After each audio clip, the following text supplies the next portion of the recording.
Block 5 കിടക്കുമ്പം unit 1 block 5 unit 1 deal ചെയ്യുന്നത് dividend decision തിയറീസിനെ പറ്റിയിട്ടാണ്. Dividend decision theories.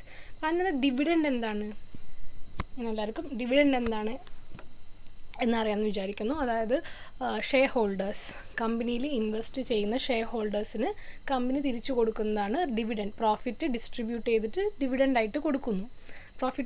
പ്രോഫിറ്റ് അല്ലേ നമ്മൾ ഷെയർ ഹോൾഡേഴ്സിന് കൊടുക്കുന്നത്, അതിന് പറയുന്നതാണ് ഡിവിഡൻഡ്. ഇനി ഇത് ഈ ഒരു പ്രോഫിറ്റ് മുഴുവനായിട്ട് നമ്മൾ കൊടുക്കുമോ അല്ലെങ്കിൽ നമ്മൾ എന്തെങ്കിലും മാറ്റി വയ്ക്കുമോ, ഇങ്ങനത്തെ കാര്യങ്ങളൊക്കെ നമ്മൾ ഇതിന് മുന്നേ ഒരു പ്രാവശ്യം ഡിസ്കസ് ചെയ്ത് പോയിട്ടുള്ള കാര്യമാണിത്. നമുക്കൊരു ചെറിയ കഥയിലൂടെ തന്നെ തുടങ്ങാം. അപ്പം ഞാൻ കഴിഞ്ഞ ക്ലാസ്സിൽ ഞാനൊരു കഥ പറഞ്ഞിട്ടുണ്ടായിരുന്നു, എനിക്ക് കോഴിക്കോട് റെസ്റ്റോറൻറ്റ് തുടങ്ങുന്നതിനെ പറ്റിയിട്ട്. അപ്പം ഞാൻ അങ്ങനെ ഫണ്ട് കിട്ടാണ്ടിരിക്കുന്ന സമയത്ത് എൻ്റെ ഫ്രണ്ട്സ് എന്നെ അപ്രോച്ച് ചെയ്തു, അവർക്കും ഇതുപോലെ ഇൻട്രസ്റ്റ് ഉണ്ടെന്ന് പറഞ്ഞു. അങ്ങനെ ഞാൻ അവരുടെ അടുത്ത് നിന്ന് ഫണ്ട് വാങ്ങിയിട്ടാണ് കട തുടങ്ങിയത്. ഓക്കെ. അപ്പം ഞാൻ മാത്രമല്ലല്ലോ അതിൻ്റെ ഓണേഴ്സ്, അതായത് അതിൽ ക്യാപിറ്റൽ ഇൻവെസ്റ്റ് ചെയ്തിട്ടുള്ള എൻ്റെ ഫ്രണ്ട്സും എന്താണ് ഈ കടയുടെ ഓണേഴ്സ് തന്നെയാണ്, ഷെയർ ഹോൾഡേഴ്സാണ്. അവർ ഇതിൻ്റെ ഷെയർ ഹോൾഡേഴ്സാണ്. അങ്ങനെ കട റൺ ചെയ്തു, നല്ല രീതിയിൽ പോയി, നല്ല പ്രോഫിറ്റ് ഉണ്ടാക്കി. 1 year കഴിഞ്ഞപ്പോൾ അത്യാവശ്യം പ്രോഫിറ്റ് ഉണ്ടായിട്ടുണ്ട്. അപ്പം ഓൾമോസ്റ്റ് ഒരു എന്താ പറയുക 10 lakh rupees പ്രോഫിറ്റ് ഉണ്ടാക്കി എന്ന് വിചാരിക്കുക. 1 year 10 lakh rupees പ്രോഫിറ്റ് ഉണ്ടാക്കിയിട്ടുണ്ട്. അപ്പോൾ ഈ 10 lakh എനിക്ക് എന്ത് ചെയ്യാം?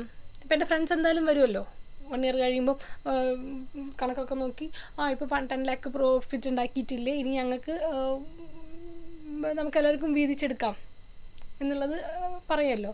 പക്ഷേ അപ്പം എനിക്കൊരു പ്ലാനുണ്ട് എൻ്റെ മനസ്സിൽ. ഞാൻ ആലോചിക്കുകയാണ്, ഓക്കെ, ഇപ്പം നമ്മുടെ എക്സിസ്റ്റിംഗ് റെസ്റ്റോറൻറ്റിൻ്റെ മുന്നിലൊരു ചെറിയൊരു ടീ ഏരിയ മാത്രം കൊടുത്തിട്ടുണ്ടെങ്കിൽ ഈവനിങ് ഒക്കെ കുറച്ചും കൂടെ ആ കസ്റ്റമേഴ്സ് വരാൻ സാധ്യതയുണ്ട്. അപ്പോൾ അതിനൊരു എന്താ പറയുക 5 lakhൻ്റെ ആവശ്യമുണ്ട്. അത് ചെയ്താൽ നല്ലതായിരിക്കും. പക്ഷേ ഇവർക്കപ്പം ഇവരിപ്പം എൻ്റെ ഫ്രണ്ട്സ് എന്ത് കണ്ടിട്ടാണ് വന്നത്? ഈ 10 lakh പ്രോഫിറ്റ് കണ്ടിട്ടാണ് ഡിസ്ട്രിബ്യൂട്ട് ചെയ്ത് നമുക്ക് എല്ലാവർക്കും വീതിച്ചെടുത്തുകൂടെ, എല്ലാവർക്കും 3-3.5 ലക്ഷം വെച്ചിട്ട് എടുക്കാമല്ലോ എന്നുള്ളത്, 3 ആൾക്ക് വെച്ചിട്ട് എടുക്കാം എന്നുള്ള രീതിയിൽ പറഞ്ഞുകൊണ്ടാണ് എൻ്റെ ഫ്രണ്ട്സ് വന്നതെന്ന് വിചാരിക്കാം. അപ്പം എന്ത് ചെയ്യണം? ഈ ഒരു ഡിസിഷൻ എടുക്കൽ ഇമ്പോർട്ടൻ്റ് ആണ്. അതായത് ഈ ഒരു ടീ ഏരിയ ഇട്ടിട്ടുണ്ടെങ്കിൽ ഫ്യൂച്ചറിൽ ഇനിയും പ്രോഫിറ്റ് ഉണ്ടാക്കാൻ സാധ്യതയുണ്ട്. ഈ പ്രോഫിറ്റ് ഡിസ്ട്രിബ്യൂട്ട് ചെയ്ത് കൊടുത്തിട്ടില്ലെങ്കിൽ ഷെയർ ഹോൾഡേഴ്സ് ഡിസാറ്റിസ്ഫൈഡ് ആവും. അപ്പം എങ്ങനെ നമ്മൾ ഡിസൈഡ് ചെയ്യും? സോ ഇതാണ് dividend decision theory. Dividend decision theory എന്ന് പറഞ്ഞിട്ടുണ്ടെങ്കിൽ ഡിവിഡൻഡ് എങ്ങനെ ഡിസ്ട്രിബ്യൂട്ട് ചെയ്ത് കൊടുക്കണം എന്ന് ഡിസൈഡ് ചെയ്യുന്നതാണ്. ചില സമയത്ത് നമ്മൾ മൊത്തമായിട്ട് ഡിസ്ട്രിബ്യൂട്ട് ചെയ്ത് കൊടുക്കേണ്ടി വരും. അതായത് നമ്മുടെ ഷെയർ ഹോൾഡേഴ്സിനെ സാറ്റിസ്ഫൈ ചെയ്യണമെങ്കിൽ നമ്മൾ മുഴുവൻ കിട്ടിയ പ്രോഫിറ്റ് മൊത്തം ഷെയർ ഹോൾഡേഴ്സിന് വീതിച്ച് കൊടുക്കേണ്ടി വരും. ചില സമയത്ത് ഷെയർ ഹോൾഡേഴ്സിനെ സാറ്റിസ്ഫൈ ചെയ്യാൻ വേണ്ടിയിട്ട് ഇങ്ങനെ ഡിസ്ട്രിബ്യൂട്ട് ചെയ്യേണ്ട ആവശ്യം ഉണ്ടാവില്ല. ചില സമയത്ത് നമ്മുടെ കമ്പനീൻ്റെ ഒരു ഗ്രോത്ത് പൊട്ടൻഷ്യൽ കണ്ടിട്ട് കമ്പനിയിൽ തന്നെ റീറ്റെയിൻ ചെയ്യാൻ വേണ്ടി ഷെയർ ഹോൾഡേഴ്സും റെഡി ആയിരിക്കും. So retained earnings, whether the profit should be retained as retained earnings or it should be distributed as the dividend to the shareholders, അല്ലെങ്കിൽ എത്ര ഡിവിഡൻഡായി കൊടുക്കണം, എത്ര റീറ്റെയിൻ ഏർണിംഗ് ആയി വെക്കണം, ഈ ഒരു കാര്യങ്ങളൊക്കെ ഡിസൈഡ് ചെയ്യാൻ വേണ്ടിയിട്ടാണ് നമ്മൾ എന്ത് ഉപയോഗിക്കുന്നത്? ഈ ഒരു ഡിവിഡൻഡ് ഡിസിഷൻ തിയറീസ് യൂസ് ചെയ്യുന്നത്. ഓക്കെ, നമുക്ക് ഇത്രയും പറഞ്ഞുകൊണ്ട് തന്നെ നമുക്ക് ഓരോന്നായിട്ട് നോക്കാം. What is dividend decision? Dividend refers to the portion of a company's profit distributed to the shareholders. ഷെയർഹോൾഡേഴ്സിന് ഡിസ്ട്രിബ്യൂട്ട് ചെയ്ത് കൊടുക്കുന്ന ഇങ്ങനെ കമ്പനീൻ്റെ പ്രോഫിറ്റ് ഡിസ്ട്രിബ്യൂട്ട് ചെയ്ത് കൊടുക്കുന്നതിനാണ് ഡിവിഡൻഡ് എന്ന് പറയുന്നത്. ആ ഒരു പോർഷനെയാണ് ഡിവിഡൻഡ് എന്ന് പറയുന്നത്. Then dividend decision is concerned with, എന്തുമായിട്ടാണ് കൺസേൺഡ് ചെയ്തിരിക്കുന്നത്? Dividend decision is concerned with how much profit should be distributed as dividend. അപ്പോൾ ഡിവിഡൻഡ് ഡിസിഷനിൽ നമ്മൾ എന്തൊക്കെ കാര്യങ്ങൾ ശ്രദ്ധിക്കണം? How much profit should be distributed as dividend, and how much profit should be retained as retained earnings. How much should be retained as retained earnings, how much should be distributed as dividend.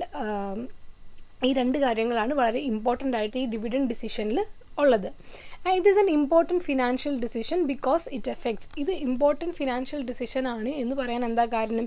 because it affects shareholder satisfaction അല്ലേ? അതായത് കിട്ടുന്ന profit മുഴുവൻ share ഹോൾഡേഴ്സിന് കൊടുത്തു കഴിഞ്ഞാൽ share holders വളരെ satisfied ആയിരിക്കും ചിലപ്പം. അതായത് കുറേ പ്രോഫിറ്റ് കയ്യിൽ കിട്ടുകയാണല്ലോ, അതുകൊണ്ട് അവർ സാറ്റിസ്ഫൈഡ് ആവും. പിന്നെ കമ്പനീൻ്റെ കമ്പനി റെപ്യൂട്ടേഷൻ ഇഫ് ഹൈലി നന്നായിട്ട് ഡിവിഡൻഡ് കൊടുക്കുന്ന ഒരു കമ്പനി ആണെങ്കിൽ എല്ലാവർക്കും അവിടെ ഇൻവെസ്റ്റ് ചെയ്യാൻ വേണ്ടിയിട്ട് കൂടുതൽ ഇൻട്രസ്റ്റഡ് ആയിരിക്കും. സോ കമ്പനി റെപ്യൂട്ടേഷൻ ഇമ്പ്രൂവ് ആവും. Then market value of the firm, highly dividend pay ചെയ്യുന്നൊരു കമ്പനി ആണെങ്കിൽ അവിടെ മാർക്കറ്റ് വാല്യൂ കൂടുതലായിരിക്കും. പക്ഷെ ഇങ്ങനെ ഫുൾ ഡിവിഡൻഡും അങ്ങനെ കൊടുത്തു തീർത്തിട്ടുണ്ടെങ്കിൽ എന്താ, കമ്പനീൻ്റെ ഗ്രോത്ത് പൊട്ടൻഷ്യൽ കുറയും, അവിടെ റീറ്റെയിൻഡ് ഏർണിങ്സ് കുറയും. റീറ്റെയിൻഡ് ഏർണിങ്സ് ആണ് നമുക്ക് വളരെ ഇമ്പോർട്ടൻ്റ് ആയിട്ടുള്ളൊരു ഇൻറ്റേർണൽ സോഴ്സ് ഓഫ് ഫിനാൻസ് ആണ് retained earnings. So the management must balance the dividend payment and the reinvestment needs. ഈ രണ്ട് കാര്യങ്ങളും മാനേജ്മെൻറ്റ് വളരെ ഇമ്പോർട്ടൻ്റ് ആയിട്ട് ഡീൽ ചെയ്ത് മാനേജ് ചെയ്യേണ്ടതാണ്. So the dividend theories explain whether dividend policy effect the firm value. അപ്പം dividend തിയറീസിൽ പറയുന്നത് ഈ ഡിവിഡൻഡ് ഡിസിഷനിൽ നമ്മൾ ക്യാപിറ്റൽ സ്ട്രക്ചർ തിയറീസ് പറഞ്ഞിരുന്നു. ആ സമയത്ത് എന്താ, ക്യാപിറ്റൽ സ്ട്രക്ചറിന് ഫേം വാല്യൂവിനായിട്ട് എന്തെങ്കിലും ബന്ധമുണ്ടോ എന്നാണ് നോക്കുന്നത്. അപ്പം ഡിവിഡൻഡ് ഡിസിഷൻ തിയറീസ് ഇതിലും പറയുന്ന കുറച്ച് തിയറീസ് ഉണ്ട്. ഈ തിയറീസ് നോക്കുന്നത് എന്തിനാ, ഫേം വാല്യൂ ആയിട്ട് ഈ ഡിവിഡൻഡ് ഡിസിഷന് എന്തെങ്കിലും ബന്ധമുണ്ടോ, കമ്പനി ഡിവിഡൻഡ് എങ്ങനെ കൊടുക്കണം കൊടുക്കണ്ട, എത്ര കൊടുക്കണം കൊടുക്കണ്ട, ഇതൊക്കെ തീരുമാനിക്കുന്നതാണ് ഡിവിഡൻഡ് ഡിസിഷൻ എന്ന് പറയുന്നത്. ഈ ഒരു ഡിസിഷന് കമ്പനീൻ്റെ ഫേം വാല്യൂവിനെ ഏതെങ്കിലും രീതിയിൽ ബാധിക്കുന്നുണ്ടോ, നല്ലതായിട്ടോ ചീത്തയായിട്ടോ എങ്ങനെയെങ്കിലും ബാധിക്കുന്നുണ്ടോ, അത് റെലവൻ്റ് ആണോ ഇറെലവൻ്റ് ആണോ ഈ ഡിവിഡൻഡ് ഡിസിഷൻ എന്ന് പറയുന്നത്. ഇതാണ് നമ്മൾ ഈ ഡിവിഡൻഡ് ഡിസിഷൻ തിയറീസിലൂടെ നോക്കുന്നത്. സോ ഇവിടെയും നമ്മൾ നേരത്തെ പറഞ്ഞ പോലെ റെലവൻസ് തിയറിയും ഉണ്ട്, ഇറെലവൻസ് തിയറിയും ഉണ്ട്. റെലവൻസ് തിയറി പറയുന്നത് എന്താണ്, ഡിവിഡൻഡ് എഫക്ട് ദ ഫേം വാല്യൂവിന് ഡിവിഡൻഡ് എഫക്റ്റ് ചെയ്യും എന്നാണ് റെലവൻസ് തിയറി പറയുന്നത്. So Walter's model and Gordon's model രണ്ടെണ്ണമാണ്. വോൾട്ടേഴ്സും ഗോർഡൻസ് മോഡലുമാണ് റെലവൻസ് തിയറിയിലുള്ളത്. ഇറെലവൻസ് തിയറിയിലാണെങ്കിലോ dividend does not affect the value of the firm. Dividend നിങ്ങൾ എത്ര കൊടുത്താലും എന്ത് ചെയ്തിട്ടുണ്ടെങ്കിലും റിട്ടേൺ ചെയ്യുകയാണെങ്കിലും കൊടുക്കുകയാണെങ്കിലും ഒന്നും തന്നെ ഫേം വാല്യൂവിനെ എഫക്റ്റ് ചെയ്യാൻ പോകുന്നില്ല. അങ്ങനെയാണ് മോഡിഗ്ലാനി ആൻഡ് മില്ലർ തിയറിയിൽ പറയുന്നത്. അതുപോലെ റെസിജ്വൽ തിയറി, ഈ രണ്ട് തിയറിയിലും പറയുന്നത് ഇറ്റ് ഈസ് ഇറെലവൻറ്റ് എന്നാണ്. ഓക്കെ, ഇപ്പോൾ രണ്ട് കാറ്റഗറി ഉണ്ട്, റെലവൻസും ഇറെലവൻസും. ഇവിടെ എന്താണ് നോക്കുന്നത്, ഇവിടെ തിയറീസിൽ ഡിവിഡൻഡ് ഡിസിഷൻ തിയറീസിൽ എന്താണ് നോക്കുന്നത്, ഫേം വാല്യൂ ആയിട്ട് ഈ ഒരു ഡിവിഡൻഡ് ഡിസിഷന് എന്തെങ്കിലും ബന്ധം ഉണ്ടോ എന്നാണ് നോക്കുന്നത്. So the relevance concept of dividend, the theory of റെലവൻസിൽ വരുന്ന കാര്യങ്ങൾ ഏതൊക്കെയാണ്, റെലവൻ്റ് ആണ് എന്ന് പറയുന്ന തിയറികൾ ഏതൊക്കെയാണ്? ഒന്ന് Walter's model of relevance theory എന്നാണ് ഇത് അറിയപ്പെടുന്നത്. It explain the relationship between R and K. Very important. ഇനി നിങ്ങൾ ഈ ഒരു സെഷനിൽ മൊത്തത്തിൽ ആർ ആൻഡ് കെ ആണ് കൂടുതലായിട്ട് ശ്രദ്ധിക്കേണ്ടത്. ആർ എന്താണ്, കെ എന്താണെന്ന് മനസ്സിലായാൽ മാത്രമേ നമുക്ക് മുന്നോട്ട് പോകാൻ പറ്റുള്ളൂ. ആർ എന്ന് പറഞ്ഞിട്ടുണ്ടെങ്കിൽ rate of return on investment, എത്രയാണ് നമുക്ക് റിട്ടേൺ കിട്ടുന്നത്.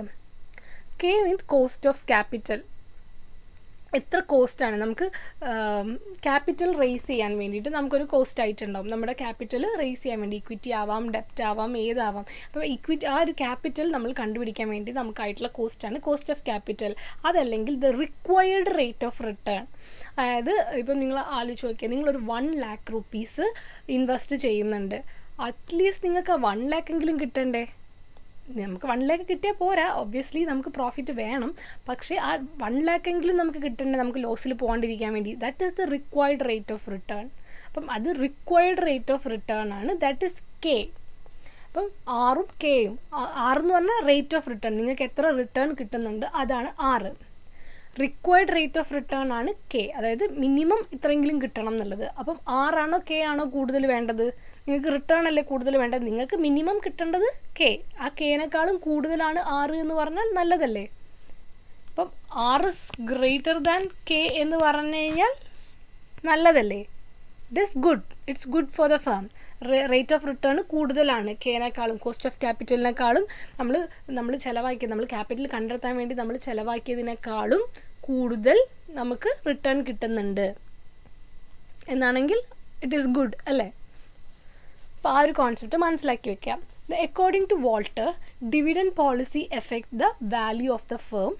The firm should decide whether to distribute profit as dividends or retain them based on the comparison between R and K. So according to Walter, എന്താ പറയുന്നത്, dividend policy affect the value of the firm. It affect the value of the firm. It is relevance theory അല്ലേ, relevant ആണ് എന്നാണ് പറയുന്നത്. അപ്പം ഇത് effect ചെയ്യുന്നുണ്ട്. എങ്ങനെ?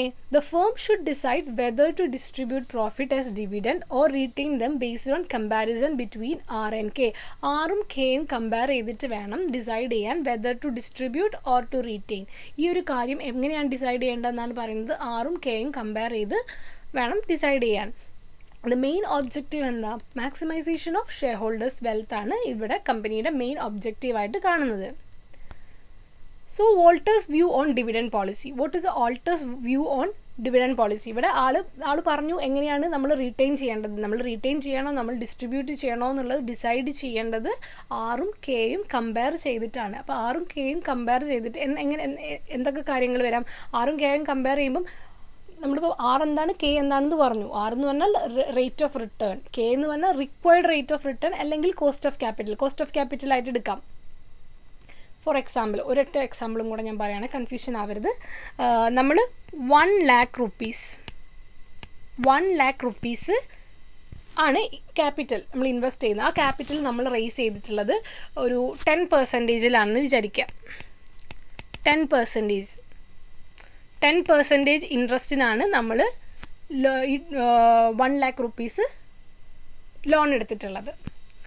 അങ്ങനെ നമ്മൾ ഇൻവെസ്റ്റ് ചെയ്ത് ബിസിനസ് നടത്തി നമുക്ക് റിട്ടേൺ കിട്ടിയിട്ടുള്ളത്. അപ്പോൾ ഇതാണ് നമ്മുടെ കെ ഇതാണ് 10% ആണ് കെ. റിട്ടേൺ കിട്ടിയിട്ടുള്ളത് ഒരു 15-20 വേണ്ട, 15-20 എന്ന് പറയാൻ വേണ്ടി 15% ആണ് നമ്മുടെ ആർ. Return R. മനസ്സിലായോ? ഈ ഒരു എക്സാമ്പിളിൽ നിന്ന് ക്ലിയർ ആവുന്നുണ്ടോ?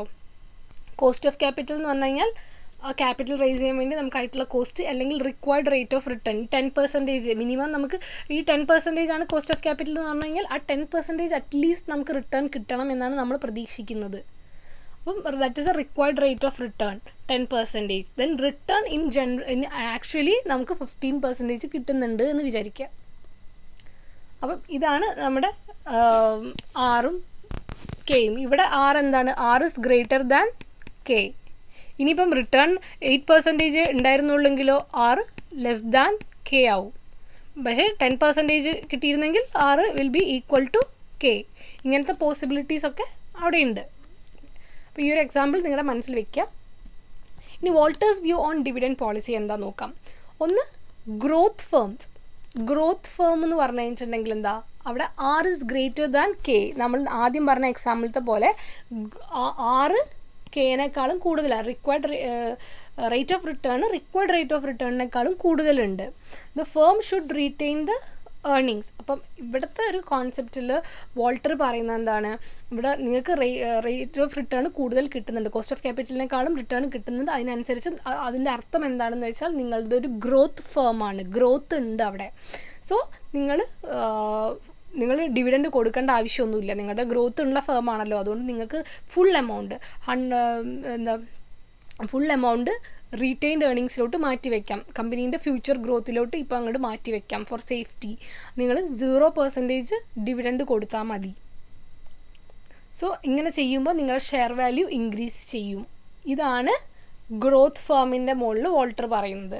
ഇനി ഡിക്ലൈനിങ് ഫേം ആണെങ്കിലോ റേറ്റ് ഓഫ് റിട്ടേൺ കുറവാണ്, നമ്മളുടെ കോസ്റ്റ് ഓഫ് ക്യാപിറ്റലിൻ്റെ അത്ര നമുക്ക് റിട്ടേൺ കിട്ടുന്നില്ല, കുറവാണ് കിട്ടുന്നത് എന്ന് പറഞ്ഞിട്ടുണ്ടെങ്കിൽ അവിടെ എന്തായിരിക്കും, ഷെയർ ഹോൾഡേഴ്സ് എപ്പോഴും ഡിസാറ്റിസ്ഫൈഡ് ആയിരിക്കും. നമുക്കൊരു ഗ്രോത്ത് ഇല്ല, നമ്മുടെ റിട്ടേൺ കുറവാണ് കിട്ടുന്നത്. അതുകൊണ്ട് തന്നെ ഷെയർ ഹോൾഡേഴ്സിനെ സാറ്റിസ്ഫൈ ചെയ്യാൻ വേണ്ടിയിട്ട് നമ്മൾ എന്ത് ചെയ്യണം, 100% റിട്ടേണും ഷെയർ ഹോൾഡേഴ്സിന് കൊടുക്കണം. റീറ്റെയിൻ ഏർണിങ്സിനെ കുറിച്ച് ചിന്തിക്കേണ്ട.